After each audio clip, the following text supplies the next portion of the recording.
Broncos country, we are just days away from the 2022 NFL Draft.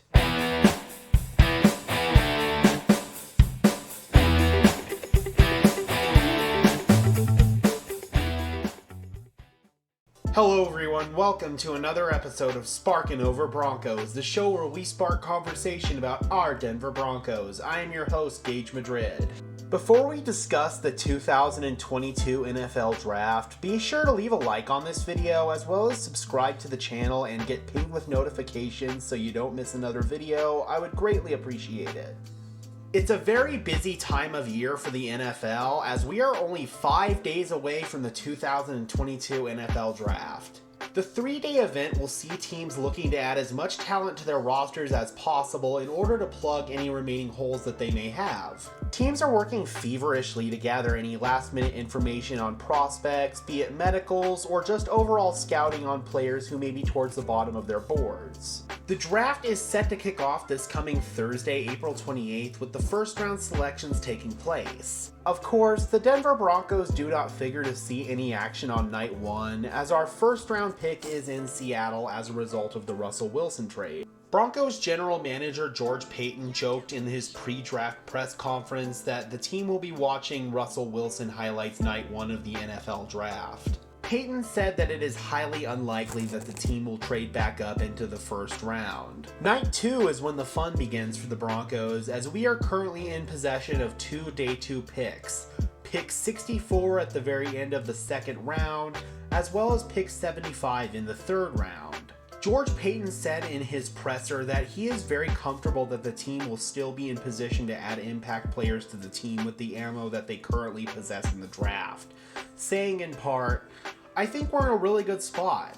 I think there's going to be value in those rounds where we can upgrade our team, upgrade our depth, and upgrade our speed, which is everything we need to do." As much as Paton says that he feels comfortable with where they are position-wise in the draft, anyone who followed George Paton's approach to the draft last season is well aware that Paton is a massive fan of moving around on the draft board via trades. Although Paton pretty much closed the door on the team trading back up in the first round, he left the door wide open when it comes to trading up or trading down as early as the second round. When we get to that second day, we'll be on the phone calling every team. We have an idea of what we want to do on that second day, especially as it starts dropping to the mid-rounds, Paton said. Then we'll decide, do we want to move up, do we want to stand pat, or do we want to move back? That kind of depends on who is there and how many players that we like are there. Paton also said that unlike his counterpart in Los Angeles, Les Snead, he likes having draft picks. Paton said previously that the team likes to view the draft board as one massive dartboard, and the more picks or darts that you have, the greater chance that you have of hitting. Although the team does have decent draft capital this year with 9 picks in the 2022 draft, 2023 is a different story. As of recording this video, we are currently only in possession of 4 picks in the 2023 draft. Knowing George Paton's MO, that simply isn't going to fly. Multiple key players are scheduled to be free agents in the 2023 offseason, and knowing George Paton, he is going to want as many draft picks as possible to fill these voids in order to keep a competitive roster around Russell Wilson. I feel that the possibility is strong that George Paton could look to trade down from either the 64th or 75th pick in order to acquire more picks in either this year's draft or next year's draft. On the contrary, if there is a player out there that the team is in love with who begins to fall down the draft board within striking distance, perhaps somewhere within the late 40s or early 50s, I could also see George Paton put together a package of picks to move up to select that player. He did the exact same thing in last year's draft, trading up in the second round with the Atlanta Falcons to select Javonte Williams, and so far, that decision has paid dividends. I'm curious, Broncos country, how would you feel about George Paton trading up from pick 64? And if he does so, who would you hope he is targeting? On the other side of things, what would you feel would need to be the compensation should George Paton elect to move down from the 64th pick? In my opinion, I feel that at least an additional day 2 pick in either the 2022 or 2023 draft would be a good initial asking price. As far as positions that the Broncos could look to target with their early picks in the draft, NFL Network insider James Palmer, who lives in the Denver area and I guess you could say is the closest NFL Network insider to the team, offered his thoughts as to who the team could look to target. According to Palmer, the edge rush and the cornerback positions are two positions that the Broncos have done a ton of homework on leading up to the draft. Two positions that are somewhat of need to create some depth for them are positions that George Paton believes are deep in this draft.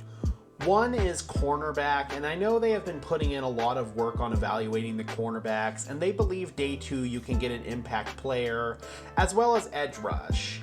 George Paton believes that edge rushers is perhaps the deepest group in this entire draft. They would like some depth behind Randy Gregory, who they brought in free agency, and Bradley Chubb, the former 5th overall pick for them, who is entering the final year of his contract, Palmer said on NFL Network. Edge rusher is a pretty obvious need for the Broncos, and that is one position where you can never be too deep, especially when your two starters, Bradley Chubb and Randy Gregory, enter the 2022 season with question marks surrounding their health. The odds of both of these players remaining healthy for an entire 17-game regular season, as well as a playoff run, is low. One or both of these guys are bound to miss at least a game or two this season, hopefully not more, knock on wood. The Broncos' depth behind Gregory and Chubb is certainly concerning. Malik Reed, who I am not as high on as others in Broncos country, is currently penciled in to be our third edge rusher. Behind him are Jonathan Cooper and Baron Browning, who are currently competing to be our fourth edge rusher. While I did like some of the stuff that Jonathan Cooper did when he got on the field last season, and I'm also going to be highly intrigued in what is going to become of Baron Browning after him being moved to the edge rush position full time. Currently, however, I would not have confidence in either one of them in the event that they would see playing time. An injury to Chubb and or Gregory would be absolutely crippling to our defense, whose pass rush production ranked amongst the bottom tier of the league last season. As far as some edge rushers that could fall into striking range for the Denver Broncos, which could be anywhere from the late 40s to the late 50s, these guys include Arnold Ebiketie, Kingsley Enagbare, Josh Pascal, David Ojabo, mostly due to the Achilles injury, Jermaine Johnson, and Boye Mafe. Although Ojabo is certainly the most physically talented of the bunch, you would not be able to depend on him to see much playing time in year one due to the torn Achilles that he suffered at his pro day.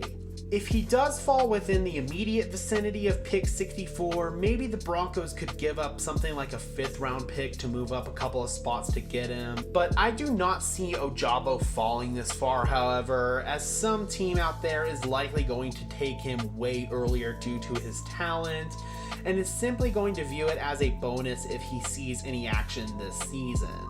The three edge rushers that I would be comfortable trading up somewhere around the 40s to get are Ebiketie, Pascal, and Enagbare. I'm not quite as high on Boye Mafe or Jermaine Johnson, but I would certainly entertain taking one of them at pick 64 if they were to fall there if I were George Paton.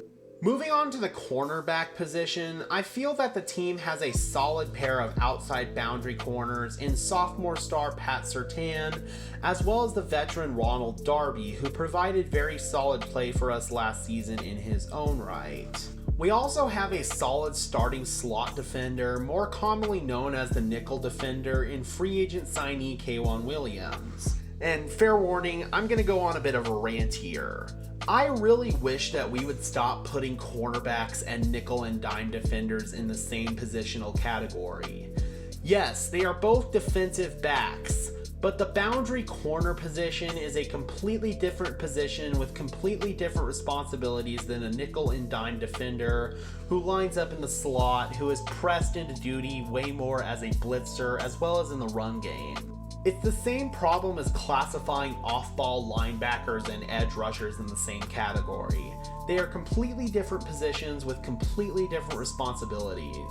Okay, rant over. As far as depth at boundary corner, former 3rd round pick Michael Ojemudia figures to return to the fold after missing most of last season with an injury, and that's it. There are currently no boundary corners behind Surtain, Darby, and Ojemudia. We are absolutely going to have to add some depth at boundary corner at some point in the draft, but I'm not necessarily sure that it's going to be with one of our top 2 picks, as I feel that the team really likes Michael Ojemudia. When it comes to slot defender, the team has former undrafted free agent Essane Bassi on the roster behind starter K'Wan Williams. Bassi showed promise for the Broncos in his rookie year in 2020, but it was unfortunately cut short due to a torn ACL. Bassi bounced back and forth from the Broncos and Chargers practice squads last season before signing a futures contract to return to Denver once more back in January.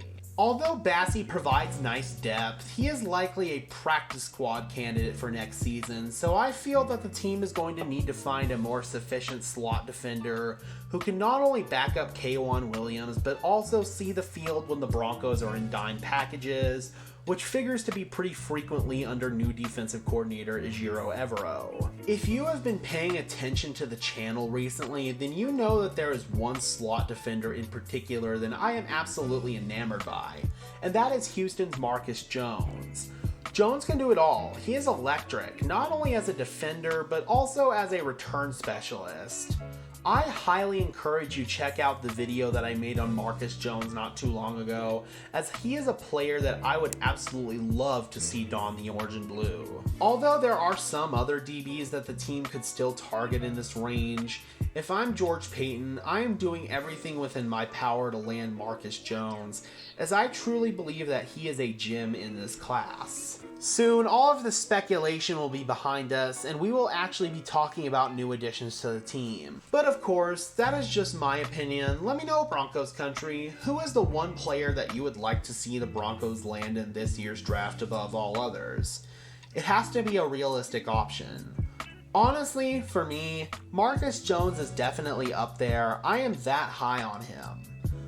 Be sure to leave a like on this video, as well as subscribe and ring the notification bell so you don't miss another video. We are on the road to 500 subscribers, so I would really appreciate you helping out by hitting the subscribe button. Also, give me a follow on Twitter at Gage Madrid NFL for more coverage of our Denver Broncos as well as the NFL in general. And for now, this has been another episode of Sparkin' Over Broncos, the show where we spark conversation about our Denver Broncos. I am your host, Gage Madrid, saying peace out.